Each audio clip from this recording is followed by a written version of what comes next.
தமிழ்நாடு அனைத்து வகை மாற்றுத்திறனாளிகள் சங்கம் சார்பாக தமிழகம் முழுவதும் இந்த கண்டன ஈர்ப்பு ஆர்ப்பாட்டம், கவன ஈர்ப்பு ஆர்ப்பாட்டம் நடைபெற்று கொண்டிருக்கிறது. தோழர்களே, நம்ம இப்ப 1500 ரூபாய் வாங்கிட்டு இருக்கோம். அதுவே பாத்தீங்கன்னா மிக நீண்ட நெடிய போராட்டத்துக்கு அப்புறம் தான் இந்த 300ல இருந்து 500 ஆச்சு, 500ல இருந்து 800 ஆச்சு, 800ல இருந்து 1500 ரூபாய் இப்ப வாங்கிட்டு இருக்கோம். இந்த 1500 ரூபாய் போதுமா நம்ம மாசம் மாசம் வாழ்க்கையை நடத்துவதற்குன்னா பத்தவே பத்தாது. காலையில பால் பாக்கெட் வாங்குறதுல இருந்து நைட்டு கொசுவத்தி வாங்குற வரைக்கும் செலவு தான். எதையாச்சும் தவிர்க்க முடியுமா? இது அன்றாட நம்ம வாழ்க்கையை நடத்துறது. இது போக பாத்தீங்கன்னா மருத்துவ செலவு இருக்கு, நம்மளுக்கு குழந்தைகள் இருந்தாங்கன்னா படிப்பு செலவு இருக்கு. இதெல்லாம் இந்த அரசுக்கு தெரியாதா? எங்களால உழைக்க முடியுமா? வேலைக்கு போக முடியுமா? வேலைக்கு போகணும்னு ஆர்வம் இருந்தாலும் எங்களுக்கான வேலைகள் இங்க கிடைக்குமான்னு கேட்டா ஒரு கேள்விக்குறிதான். இந்த மாதிரியே அரசு கவனத்தில் இருக்கணும். மாற்றுத்திறனாளிகளுக்கு இந்த 1500 ரூபாய் உதவித்தொகை என்பது பத்தவே பத்தாது. நாங்க அதனாலதான் தொடர்ச்சியா உங்களுக்கு ஜனநாயக முறைப்படி அழுத்தம் கொடுத்துட்டே இருக்கோம். நீங்க அதை கவனத்துல கொண்டு எங்களுக்கான உரிமை தொகையை உயர்த்தணும்.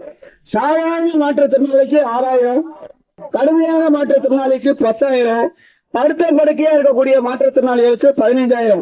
ஏன் பக்கத்து மாநிலத்தில் கொடுக்குறாங்கல்ல, ஆந்திரால கொடுக்குறாங்க, பாண்டிச்சேரியில கொடுக்குறாங்க, கர்நாடகாவில் கொடுக்குறாங்க. அவங்களுக்கு என்ன ஆச்சு?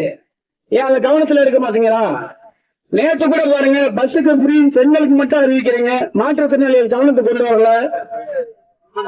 இதெல்லாம் என்ன பழக்கம்னு தெரியலையே.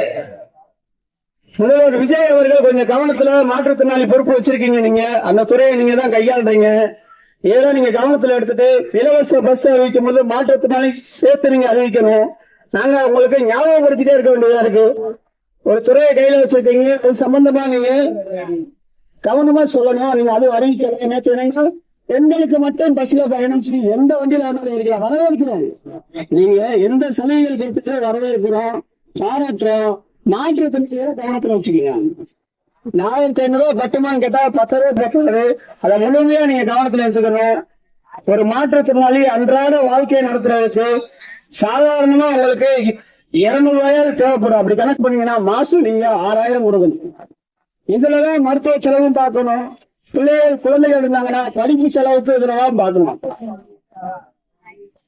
பாராடெக் சார்பாக பாராடெக் குடும்பங்கள், தனிநபர்கள் ஒவ்வொருவருமே போராளிகள் தான். நீங்க கவனத்தில் வச்சுக்கணும். உதவித்தொகை உயரும் வரை நாங்கள் விட மாட்டோம், ஓய மாட்டோம். மதுரை மாநகர் சார்பாக தாழ்மையான கருத்துக்கள் தான் அதுக்கு கவனத்தை கொண்டு வரும். தமிழகம் முழுக்க நடக்குது.